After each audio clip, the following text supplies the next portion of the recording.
les marchés financiers avec IG Markets, CFD Trading. Bonjour, c'est Gilles du site boursicoté.com. Voici l'analyse technique des principales paires de devises du marché Forex, ainsi que l'analyse de l'or et du pétrole pour les matières premières. Nous sommes le jeudi 19 mai 2011 et l'euro-dollar continue le mouvement qui lui avait permis de sortir de son trend baissier, puisque nous avons cassé ici la résistance baissière qui marquait le haut du trend. Nous sommes maintenant dans un mouvement assez peu dynamique mais régulier qui nous permet de repartir vers des zones que nous attendions comme des zones de confirmation de sortie de tendance, la zone des 1,4340. Pour l'instant, nous montons assez doucement, assez régulièrement, alors que des indicateurs comme le MACD tendent à redescendre, et puis le stochastique reste en surachat. Le RSI continue à monter tout doucement, donc ce qui nous indique qu'il y aurait quand même une volonté à bien remonter, puisque lorsque l'on a ici des indicateurs qui descendent alors que les cours montent, ça prouve qu'il y a une pression acheteuse, et que lorsque les indicateurs pourraient être ici sur une zone relativement plus neutre, on pourra avoir une dynamique qui pourrait repartir, même si ici le stochastique est déjà en surachat. Mais bon, on sait que, vous voyez, comme ça l'a été le cas ici, le stochastique est un indicateur très volatile et il n'a pas empêché ici les cours de continuer leur ascension. Donc, bon, pour l'instant, on est sorti de la tendance, on pourrait bien accélérer à la hausse et donc dépasser la zone des 1,4340.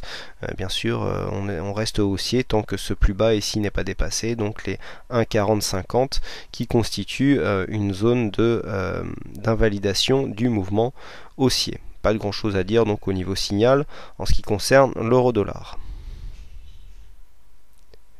On passe tout de suite au câble, le câble donc livre sterling contre dollar américain, où l'on peut constater que nous sommes toujours dans un mouvement de range suite ici nous avons continué donc à marquer mouvement baissier.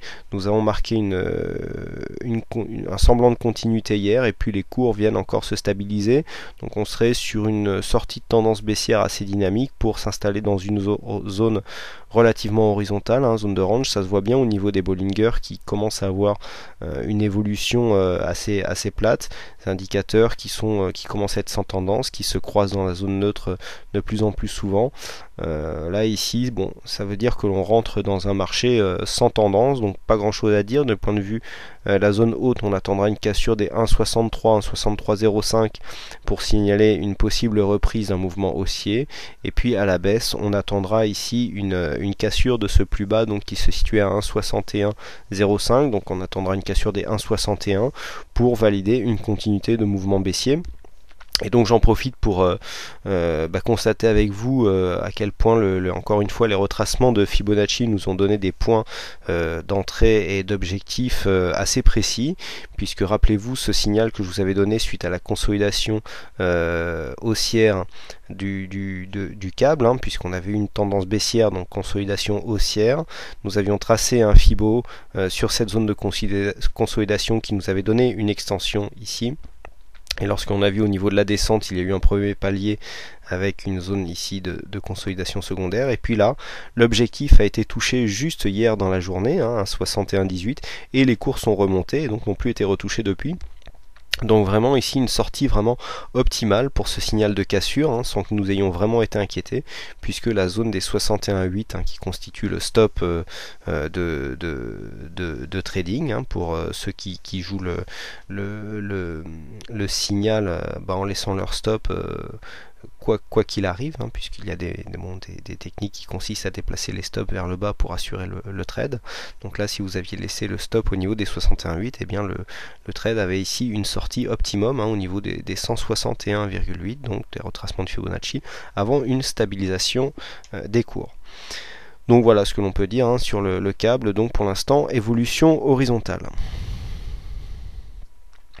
On continue tout de suite avec la paire dollar-yen. Donc le dollar-yen qui est définitivement sorti, définitivement d'un point de vue court terme, puisque nous étions dans une zone ici de baisse relativement marquée.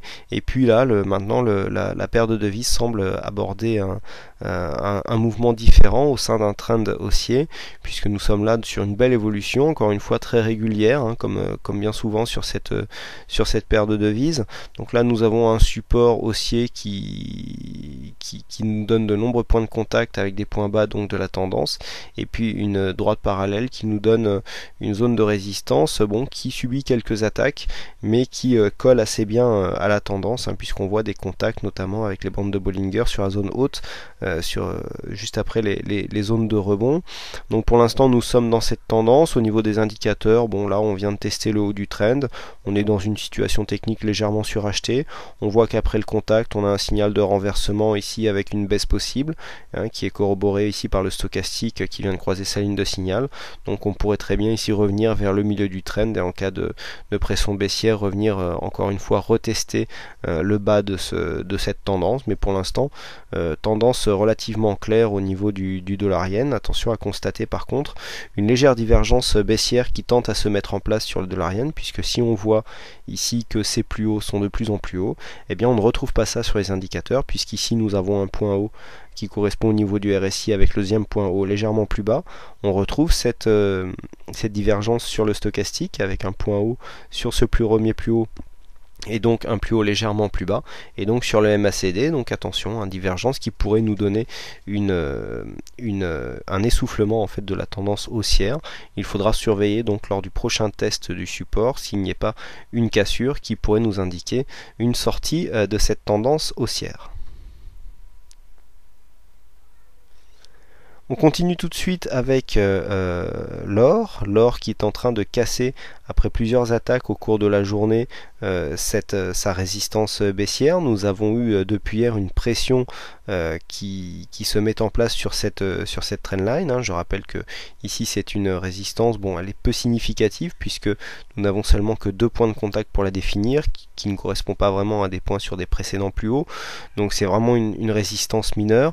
On est en train de casser, il faudra vraiment confirmer en cassant ici le plus haut qui se situe aux alentours des 1500 $ l'once pour repasser dans une tendance haussière, puisque pour l'instant nous n'arrivons pas à marquer des plus hauts de plus en plus haut, même si on sent que nous avons une pression qui se met en place sur cette résistance baissière, d'autant plus qu'au niveau des indicateurs nous sommes ici dans une zone légèrement surachetée. On n'est pas vraiment en dynamique haussière, on a un RSI qui descend, le MACD aussi qui s'est remis dans un mouvement légèrement baissier, un stochastique qui sort de sa zone de surachat.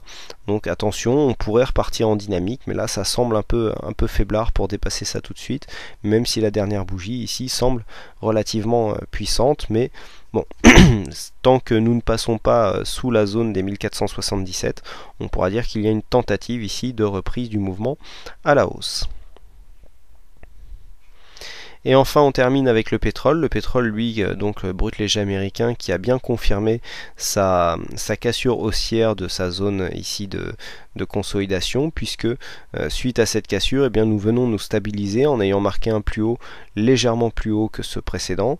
Donc on sent bien qu'on est encore sous l'effet de cette résistance, hein, puisque si on vient ici sur la zone des 100,80 $, nous apercevons qu'il y a des attaques, mais que les cours n'arrivent pas à passer durablement au-dessus de cette zone.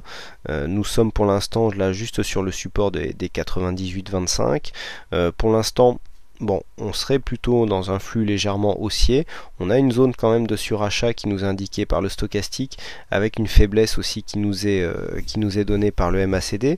Le RSI pour l'instant est toujours dans une dynamique haussière, mais on sent que le pétrole voudrait remonter.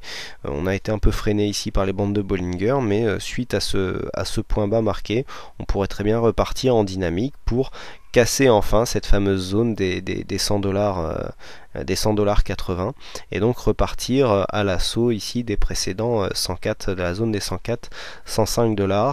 Donc je rappelle qu'on parle du brut léger américain WTI, le Brent de la mer du Nord étant un autre support du pétrole.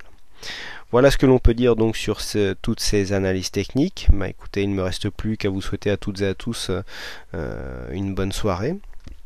Merci encore une fois pour votre participation sur le site et notamment sur le chat, donc sur le site de boursicoté.com. Donc je vous souhaite une bonne soirée, bonne chance dans vos trades et je vous donne rendez-vous dès demain pour de prochaines. Les marchés financiers avec IG Markets, CFD Trading.